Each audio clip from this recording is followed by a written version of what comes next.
Bismillahirrahmanirrahim. Assalamualaikum warahmatullahi wabarakatuh. Alhamdulillah rabbil alamin wa afdhalus salati wa atammut taslim ala sayyidina wa habibina wa syafi'ina wa qurrati a'yunina Muhammadin wa ala alihi wa ashabihi ajma'in.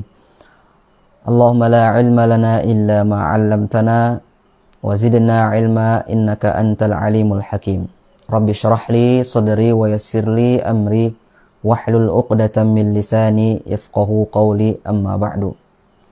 Para pemirsa yang dimuliakan oleh Allah Subhanahu wa taala, alhamdulillah, marilah kita panjatkan puja-puji syukur kehadirat Allah Subhanahu wa taala atas limpahan karunia, nikmat serta taufik dari Allah Subhanahu wa taala, sehingga pada kesempatan kali ini kita dapat melanjutkan membacakan hadis-hadis yang dinukilkan oleh Imam Muhyiddin Abu Zakaria Yahya bin Syaraf An-Nawawi rahimahullahu ta'ala di dalam kitab beliau, yaitu kitab Riyadhus Shalihin min hadisi Sayyidil Mursalin. Salawat beserta salam tak lupa kita haturkan kepada junjungan alam kita, Nabi yang mulia, Nabi kita, Nabi besar Muhammad sallallahu alaihi wasallam, kepada keluarga beliau, kepada sahabat-sahabat beliau, dan kepada orang-orang yang mengikuti sunnah-sunnah beliau sampai hari kiamat. Allahumma salli ala Sayyidina Muhammad wa ala ali Sayyidina Muhammad. Para pemirsa yang dimuliakan oleh Allah Subhanahu wa ta'ala, kita masih berada di dalam babus sabar, ya, di dalam bab yang menerangkan tentang kesabaran. Dan kali ini Al-Imam An-Nawawi rahimahullah tabaraka wa ta'ala akan menukilkan hadis-hadis yang berkaitan dengan kesabaran, terutama kesabaran di dalam menahan amarah. Karena kita mengetahui bahwasanya para ulama, ya, membagi kesabaran itu ke dalam beberapa bentuk kesabaran. Di antaranya kata para ulama, ya, kesabaran di antara jenisnya yaitu sabar di dalam melakukan ketaatan kepada Allah, sabar di dalam, ya, menahan diri dari bermaksiat kepada Allah Subhanahu wa ta'ala, kemudian sabar di dalam, ya, menahan diri dari mengeluh atas ketentuan Allah Subhanahu wa ta'ala, tentunya ketentuan yang tidak disenangi oleh jiwa kita. Dan kali ini Al-Imam Nawawi rahimahullah, beliau akan menukilkan jenis sabar yang lainnya dari sabar-sabar yang tadi, yaitu sabar menahan, ya, diri, ya, untuk tidak cepat melampiaskan amarah. Hadis kita kali ini itu hadis yang ke-45, ya, hadis yang diriwayatkan oleh sahabat yang mulia, yaitu sahabat yang paling banyak meriwayatkan hadis, ya, beliau adalah Abu Hurairah radhiyallahu ta'ala anhu. Wa an Abi Hurairah radhiyallahu anhu anna Rasulullah sallallahu alaihi wasallam qala. Dari Abu Hurairah, semoga Allah meridhoi beliau, bahwasanya Rasulullah sallallahu alaihi wasallam bersabda, "Laisa asy-syadidu bis-sur'ah. Laisa asy-syadidu bis-sur'ati." Bukanlah orang yang kuat itu, ya, mereka yang dapat menjatuhkan lawan-lawannya.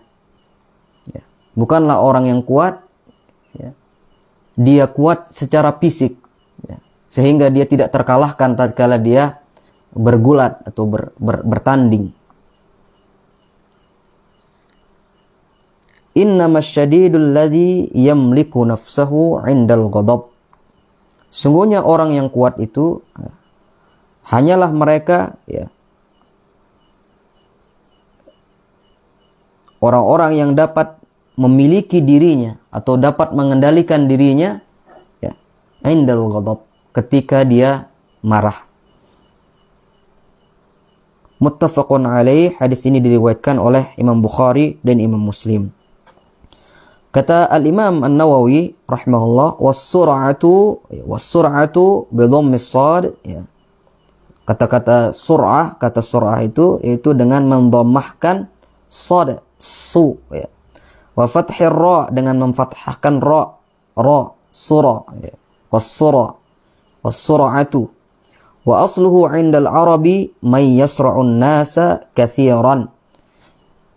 Dan asal kata ini di kalangan Arab maksudnya adalah, ya, surah itu maksudnya adalah may yasra'un nasa katsiran, ya, yang banyak mengalahkan, ya. Dia mengalahkan banyak orang, dia tidak tertandingi, ya. Para pemirsa yang dimuliakan oleh Allah Subhanahu wa taala, ya. Hadis ini mengajarkan kepada kita bahwasanya, ya, orang yang kuat menurut Islam bukanlah orang yang kuat secara fisik, ya.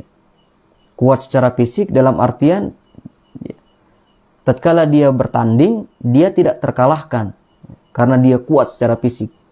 Tetapi menurut Islam, ya, kuat yang dimaksud kuat adalah kuat secara ruhani, di dalam diri, di dalam jiwa, ya.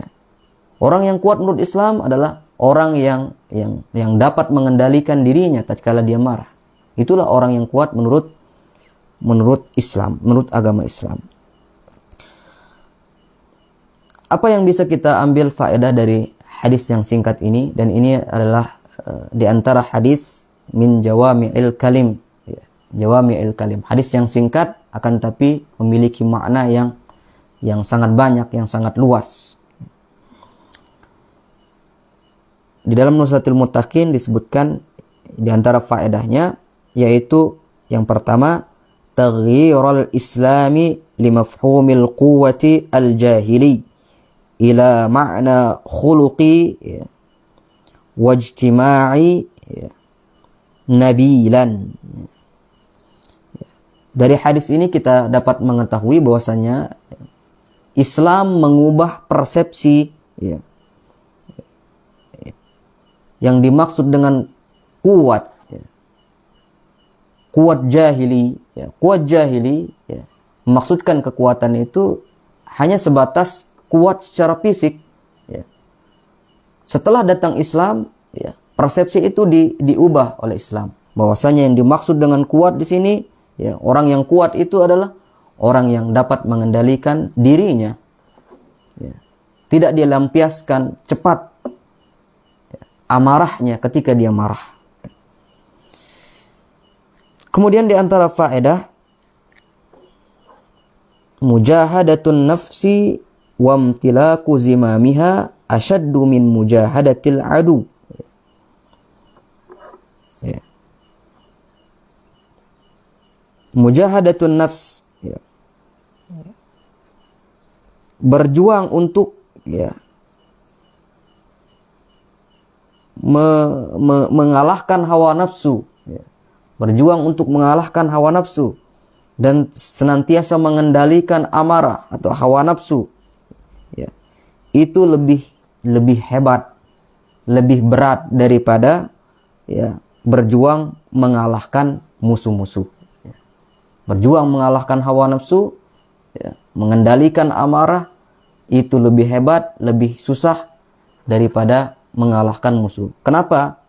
Para pemirsa yang dimuliakan oleh Allah Subhanahu wa taala, karena seorang tidak akan pergi, ya, berjihad jika dia belum mengalahkan hawa nafsunya.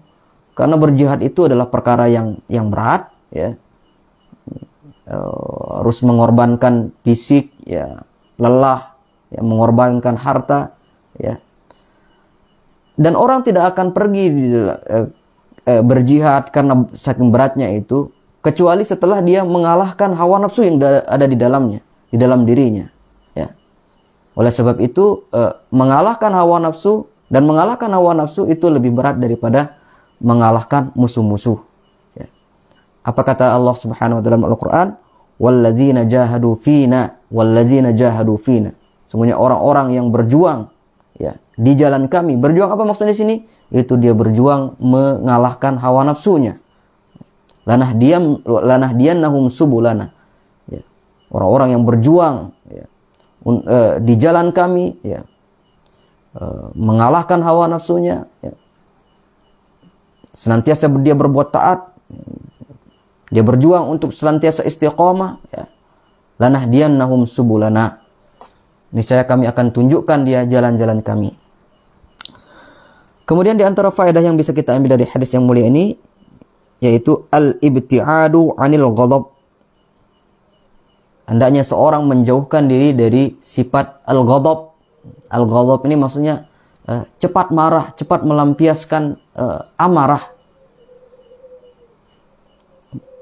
Dan seorang muslim seyogyanya jangan cepat melampiaskan amarahnya tatkala dia marah. Lima fihi min al-adralil jismiyati wan nafsiyati wal ijtimaiyati. Karena dampak dari cepat marah, ya, cepat melampiaskan hawa nafsu ketika marah, ya, itu memiliki dampak yang buruk, ya, baik itu bagi jismiyah, bagi diri, ya, wan nafsiyah, ya, bagi badan, bagi diri, ya, bagi hati, ya, wal ijtimaiyah, begitu juga bagi masyarakat. Karena marah itu memiliki pengaruh yang negatif, yang banyak kemudaratannya yang ditimbulkan. Orang yang cepat melampiaskan amarahnya, ya, adalah orang-orang yang tersiksa, ya. Orang yang menebarkan hal yang negatif, ya. Oleh sebab itu, ya, betapa banyak orang yang memukul istrinya atau menceraikan istrinya, ya. Setelah itu dia menyesal, ya. Akibat apa? Akibat dia melepaskan begitu saja marahnya, tidak dia tahankan. Betapa banyak orang yang memukul anaknya sampai patah tangannya misalnya, ya. Kemudian dia tentunya akan menyesal setelah itu, ya. Kenapa itu terjadi? Karena dia tidak dapat mengendalikan dirinya, ya.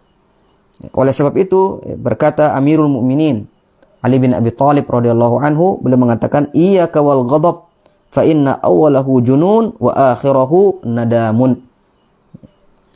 Hendaknya kalian menjauhi sifat ghadab, sifat cepat marah, melampiaskan amarah di dalam diri, ya. Karena sungguhnya awwalahu junun, ya. Awwalahu junun, permulaan dari marah itu adalah kegilaan, ya.